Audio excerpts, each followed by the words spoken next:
name is Sherry, and I have Kumar again.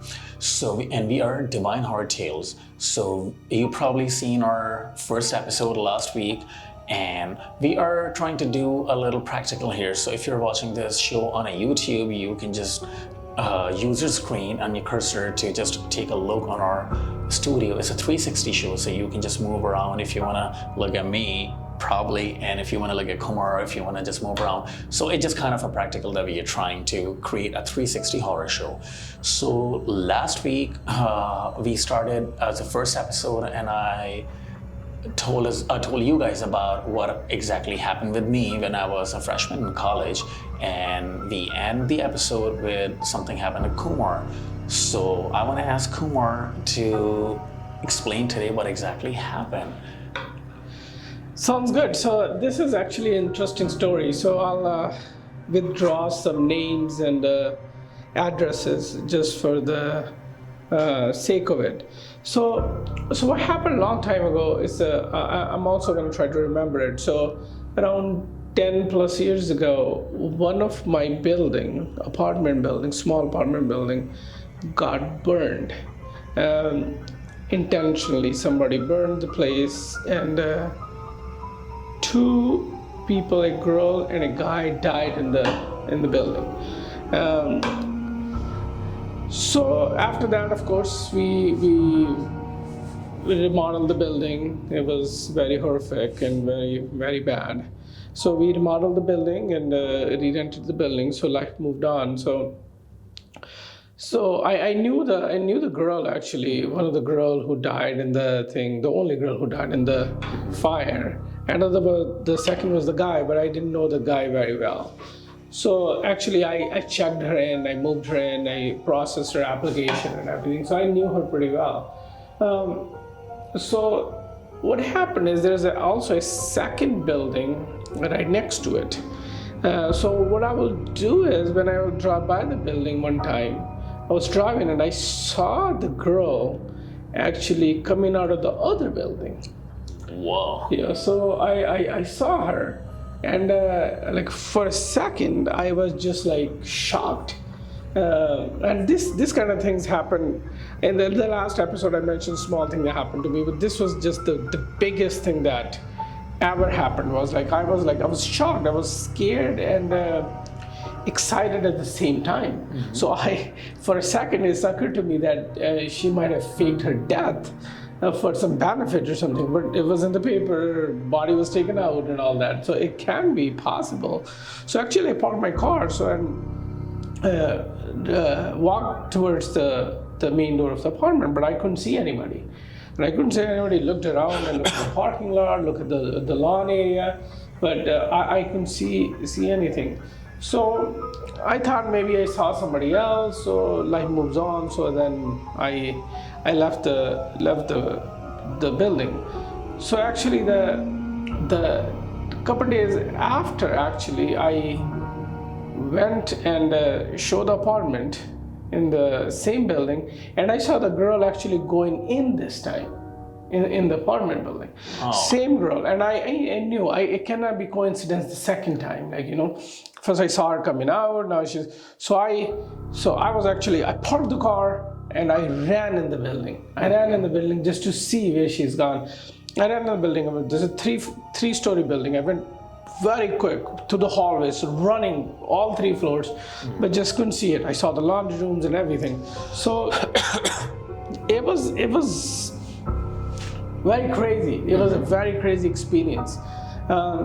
So I don't know what it was. It was spirits, ghosts, you can call it whatever you want to call it, but I saw with my own eyes. And like they said, everything you see is not always true.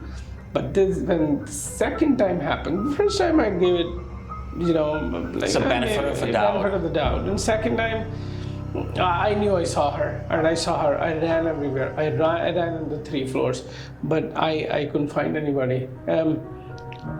One thing could have happened is she went in somebody's apartment somehow. That's what I would thought, but I don't know. I mean, how the same girl went to somebody else's apartment. But there was very horrified experience for me, actually. So that was something. for sure. Yeah, because I remember in the last episode after that we were just talking about, you told me about that, like because you've been there a couple times because she was behind rent in a couple Yes, months, yes. and you talked to her in person in your office, and you signed the lease with her. Yes. And so like because I was even thinking like maybe somebody looks like her. And sometimes that happened, but when we was just talking about it, explain like how you were there for like to put the notices for the eviction. You talked to her if she can at least pay a 30 or 40% of it. Yeah. And suddenly, 2 days before, they died. Yes. And police found their body. And you talked to her in person when you were there to put the notices on. And Many times I talked to her, and that's the reason actually I knew her very well. I have a good memory for people. I can, if I meet somebody, I can recognize them pretty easy. So that's actually was, I knew that was her. I knew that's for a fact the second time. That's her, and that's the reason I ran behind her, just to catch her and see what is happening. I was a little scared, a little afraid as well. But I had to get to the bottom of it. But I couldn't find her anywhere in the building. Not the first time, not the second time. did he try to investigate a little bit, talk to her family or something? No, I did not. I just didn't want it to create some kind of panic towards anybody. So I did not, just for the respect of it. But I did talk to some people in the building. So I talked to a couple of people in the building, asked them if they saw somebody like that. Nobody had. The people come in and out from the apartments, and they not necessarily notice these things. But me being there, seeing her, and I knew that was her. For a second, it was excitement and being scared. But I think that was some experience I won't forget for a long time. And you said like that was like the intentional fire on your building. It was intentional fire, correct? It was intentional. So do you think they decided to do it because there were a couple living in the apartment? I'm just trying to investigate a little bit, like Yeah, because it was. I don't know. It was some retaliation or something. It was some personal issues or something. So the person killed 2 people and actually then set the building on fire. oh, and then he died there too. No, the person who actually set the building on fire, actually he ran away and he got caught actually. Oh, He killed 2 people. oh, so okay. No, I was in that assumption that those 2 people who died, they were like on drugs or something, or it could be anything. They did The that. third person actually killed them in the building, in the apartment. And Because that was in the newspapers and all over it's in too. the newspaper, correct? Yeah. It is. If you Google it, you'll find it. Yeah, because like I'm already connected with a lot of people who are like paranormal investigators, or they are into that kind of stuff. So they always tell me about those stories that people seen their loved ones who passed away, or some people that they don't barely know them, like, and they just found out, oh, that person passed away, and they saw that person again, like in somewhere. So I don't know what is that behind it. Like, how does that work? Because, like, if somebody is too close to you, you can. It could be your imagination that because you are in a trauma and you can see that person, but a few people that I talk to and I know the stories, like they said we just say, for example, I'm just using it as an example here. Like they just know a person who live next door is an older guy or a young person. It doesn't matter who they are, and they don't know them. They just know that there's another tenant living in their building. That person passed away, and then after a few weeks or months, they see that person. I don't know what that person coming back just to show their existence to just like not like a random person. Yeah, we don't. Because I know I have a friend who exactly told me the kind of story that actually he know there's someone in his neighborhood passed away that he never even say hi to that person. They just walk each other. There was an older man, and he said he passed away. I saw ambulance one day, and I asked my other neighbors, say, oh, the guy around the corner, he died. He's like, oh, it's fine, it's sad, and things happen. And he was here in Minnesota. He said I was there for college, and after 2 years, I moved to Phoenix. He saw that person. He was at the gas station, sitting in his car. He saw exact same person across the road looking at him. He said, even the same clothes. He had said, I cannot imagine. He said, I've seen that person 3 times in my life. I don't know what he's trying to indicating him or trying to show him, that I had never even saw him like after that, but it's just creepy a little bit. I'm not trying here to just like made up things, but this is what I remember what happened, because now we get along with more people since we start doing the horror stuff and all the films. But I'm just trying to start from the beginning, that when I was mature enough to understand the existence and what are the bits and pieces of all this. So it's again, I can say that like they exist. They exist. That's true. And everybody, because even like I've talked to a lot of people, there's a lot of things that never happened to them personally, but they know that something happened to their, like, and especially we're in North Dakota, it's a flat land. That's true. And I have, like, because I travel a lot for work, and I ask people and farmers, and they said, you have no idea when you have like an open lens, how many things you can see on a daily basis. Interesting. So yeah, and even for you guys, like you'll see our Facebook page, Instagram, or the email. If anything happens to you in your life, or if you know anything, you can email it to us. And I am planning, I talked to Kumar and we came up with this idea. I think it's a good idea if we can start inviting people over, because we met a few people recently that they are actually pretty good at investigation. They have the same nature that we have, but so we plan to ask them to come over to the show and help us and share if anything happened to them or if they know anything. And if you have anything, you can definitely email it to us, or maybe we can take you live in our show. So what is your thing? I have a next question for you. I know I want to ask a lot of questions. Absolutely. So do you ever think that you can just truly find out, because you have a lot of things in your plate, but definitely something that you like, do you ever had a thought that you can actually go find, like, let's just, for example, if you find, hey, something's going on in a town nearby and people are talking about that, do you ever think that you can personally go and check out? That would be interesting actually to do. That would be interesting to actually interview people, find out what's happening actually. I would like to do that actually. Oh, yeah, because I know there's a like old church, maybe 2 hours away from here. I've heard a lot about that church. It's abandoned. Oh, sure. It's just in the middle of nowhere. It's by the country and in the middle of nowhere. And even I was just trying to Google things the other day. What are the 100 places in state of Minnesota or North Dakota? Because we are from Minnesota and North Dakota.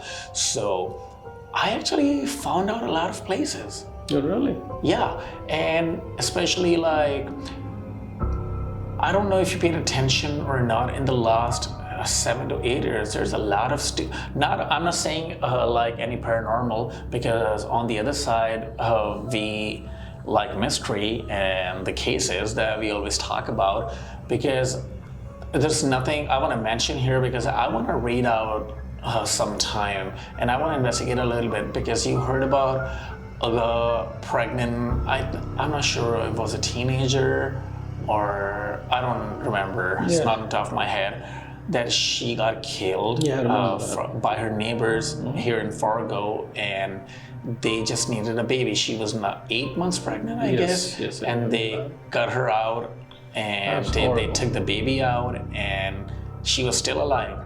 They killed her, wrapped her body, and threw it in the Red River. Oh, horrible. Her name was what was it, like Savannah. Savannah. Huh? Savannah Graven, I think. Savannah Graven, yeah. Because I recently saw that on a television. They were here, like they made a whole documentary on it. Really? Yeah, and I was just. Is it Netflix? It's not on Netflix. I think it's on HBO, because there's a show somewhere. I'll send you the link. I'll find out. So they actually travel around the U.S. and in the small towns like ours, if anything happened like that. So they have a whole show about Savannah, that how, because what I remember, it's been a couple of years, because I remember that night because she was disappeared for a while. She was pregnant, 7 or 8 months pregnant, and then she completely disappeared, have no traces at all because she had the baby in her belly. Well, I've seen that baby recently. They have the anniversary at the downtown. They came. That baby is grown up, and she was there with her dad and other family members. So what I remember, everybody's looking around. She was, I guess, disappeared for almost more than 2 or 3 weeks, something like that. Don't quote me on that. I will go and find out because that was a couple of months ago I was reading about it. So what they did, they there was a Saturday night, I remember I was driving from Moorhead to Fargo, and I've seen like a whole movie scene that I've seen the helicopters and like uncountable police cars and everyone, and the lights by the Red River. So because I was actually at the bridge that connects Fargo or Moorhead. And then later that night, around like 10:30, we found out that they found Savannah's body in the Red River. And then that couple, because that girl, she was a little older and she wants to get pregnant and have a baby. And she tried everything and she didn't got pregnant. So the only way she found out, Savannah was the upstairs neighbor. Yes. And one day they asked Savannah to come downstairs to help her to set up some mannequin. She had some clothing store or something like that. And what I'm definitely gonna read out the story and find out what exactly happened, because that was pretty sad. It's a small town, small community, and we pretty much know everyone.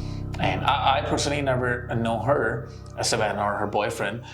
So she asked her to come downstairs and she asked her to help on something, and then she hit her head by, I guess, with some iron rod or something, and then she got unconscious. She got her that was very horrible. And take the baby out, and even the police, there was a footage of the police cam, like the officer went downstairs a couple times to that woman's house, and she was like, oh yeah, she was so nice, and I hope they'll find her.